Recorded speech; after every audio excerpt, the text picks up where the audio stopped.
लहंगा में घुसल गहू मनसा किया रे यारे बाप रे बाप लहंगा में घुसल गहू मनसा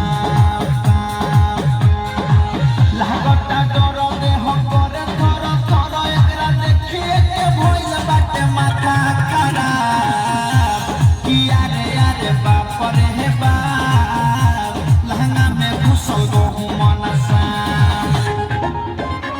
लहंगा में घुसल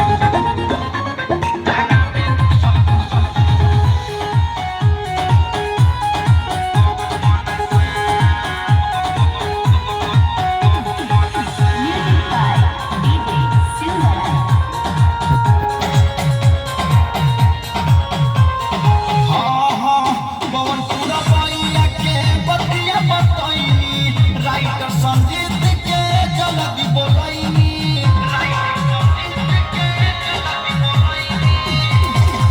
पवनपुर भैया के बतिया बतैनी राइटर संगीत के जल्दी बोलैनी और नब के सुरंजित बारा है मारे लौकरा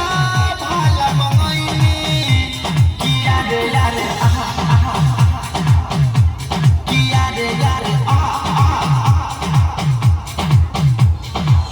रे यारे बाप रे बाप लहंगा में घुसल गहू मनसा किया रे यारे बाप रे बाप लहंगा में घुसल गहू मनसा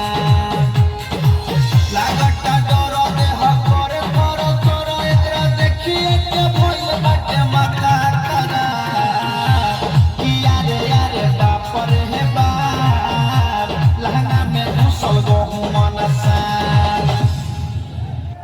कहै छलिए।